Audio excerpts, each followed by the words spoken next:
میرا ایک سوال تھا اللہ سے، ایک ایسا سوال جو میں اس سے تب پوچھا کرتی تھی جب کوئی میرا دل دکھاتا تھا یا میرے ساتھ زیادتی کرتا تھا۔ میں اللہ سے پوچھا کرتی تھی کہ اے اللہ، آخر میں ہی کیوں؟ میرے ساتھ ہی ایسا کیوں ہوتا ہے؟ جائے نماز بچھائے، ہاتھ اٹھائے، کبھی سجدے میں گر کر، کبھی اسے پکارتے ہوئے مخاطب ہوتی تھی۔ میں اسے اس طرح سے آوازیں دیتی تھی جیسے وہ میرے آس پاس، میرے بے حد قریب کہیں موجود ہو، اور وہ واقعی میرے بے حد قریب موجود تھا، مگر مجھے اس کی طرف سے جواب نہیں ملتا تھا۔ اٹھے ہوئے ہاتھ بے دم ہو کر گر جاتے تھے۔ میں تھکنے لگتی، اللہ سے روٹھنے لگتی۔ کچھ تو کہتا وہ مجھ سے، صرف اتنا ہی بتا دیتا کہ میرے ساتھ لوگ برا کیوں کرتے ہیں۔ کیا میں بری تھی؟ بار بار ایسا ہوتا رہا، اور میں ٹوٹ کر اپنے وجود کو سمیٹتے ہوئے یہی سوال کرتی رہی۔ اور پھر ایک دن مجھے اپنے سوال کا جواب مل گیا۔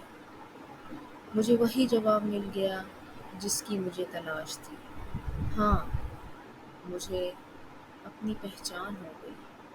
میں جان گئی کہ میرے ہی ساتھ ایسا کیوں ہوتا ہے۔ راتوں کے وہ طویل سجدے، اور پھر ہاتھ اٹھا کر اللہ سے گڑ گڑاتے ہوئے لاڈ سے باتیں کرنا، اور پھر روتے ہوئے اس سے یہ کہنا کہ اللہ، آپ جواب کیوں نہیں دیتے؟ پھر آنکھیں پوچھتے ہوئے سر اٹھا کر آسمان کی طرف اس طرح سے دیکھنا جیسے ابھی مجھے جواب ملے گا۔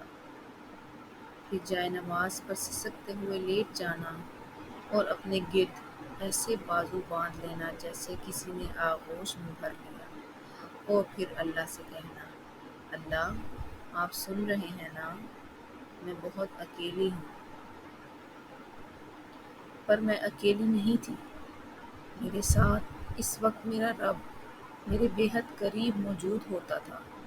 اسے مجھ سے بے پناہ محبت تھی، تبھی دنیا کے لوگ مجھے تکلیف دیتے تھے، کیونکہ وہ چاہتا تھا کہ میں اس سے بات کروں، اس سے پکاروں، اسے روتے ہوئے لاڈ سے اپنے دکھڑے سناؤں، اور پھر اپنے وجود پر لگے گہرے زخم دکھاتے ہوئے کہوں کہ اللہ، یہ دیکھیں، آج پھر کسی نے دھوکہ دیا ہے، آج پھر کسی نے تکلیف پہنچائی ہے۔ اللہ دیکھیں، مجھے چوٹ لگی ہے۔ اللہ، مجھے آج پھر کسی نے گرا دیا۔ وہ سچی دوستی کے دعوے کرتے تھے، دیکھیں اللہ، انہوں نے مجھے بہت ستایا، مجھے کتنا دکھ پہنچایا۔ اللہ، آپ سن رہے ہیں نا؟ بتائیں نا، میرے ساتھ ہی کیوں؟ اللہ، جواب دیں، آپ جواب کیوں نہیں دیتے؟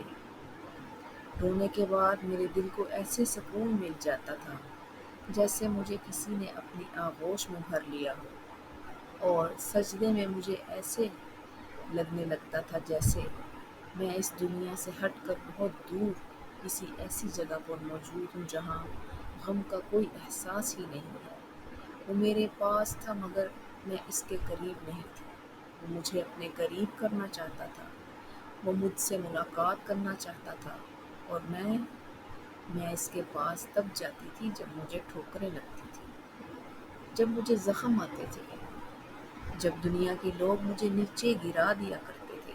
میرا وہ رونا، وہ اللہ کو پکارتے ہوئے لوگوں کی شکایتیں لگانا اسے اتنا پسند ہے کہ وہ بھی مجھے اپنے قریب دیکھنا چاہتا ہے۔ اس نے مجھے صبر اور ہمت دی، حوصلہ دیا، میری قوت برداشت بڑھائی کہ اب میں ٹوٹتے ہوئے روتی نہیں ہوں بلکہ مسکرا دیتی ہوں، کیونکہ میں جانتی ہوں کہ جس ذات سے میں نے باتیں کی ہیں وہ میرے ساتھ ہے۔ میں جس محبت کو لوگوں میں تلاش کر رہی تھی وہ میرے پاس ہی تھی، اور پھر اللہ، اسے مجھ سے بہت محبت ہے۔ میں آج بھی اللہ سے باتیں کرتی ہوں، گڑ گڑا کر روتے ہوئے اسے آوازیں دیتی ہوں، اور وہ میری سنتا ہے، بے حد خاموشی سے سنتا ہے۔ مجھے نہ ٹوکتا ہے اور نہ ہی مجھ سے بیزار ہوتا ہے۔ میں جتنی باتیں کروں وہ سنے جاتا ہے۔ مجھے یقین آ گیا ہے کہ میں بری نہیں ہوں۔ میرے اللہ کو مجھ سے محبت ہے۔ میرے لیے ابھی یہی بات اہم ہے بس۔ یہاں اس دنیا میں ٹوٹے ہوئے ہر انسان سے اللہ کو محبت ہے، جسے بہت تکلیفیں سہنی پڑتی ہیں، جس کے ساتھ لوگ برا کرتے ہیں، جو بار بار جڑنے کی جستجو میں اپنوں کے ہاتھوں ہی ٹوٹ جاتے ہیں۔ وہ اکیلے نہیں ہیں اور نہ ہی وہ برے ہیں۔ انہیں سمجھ جانا چاہیے کہ اللہ کو ان سے محبت ہے۔ بھلا اس سے بڑھ کر بھی کوئی اور بات ہو سکتی ہے؟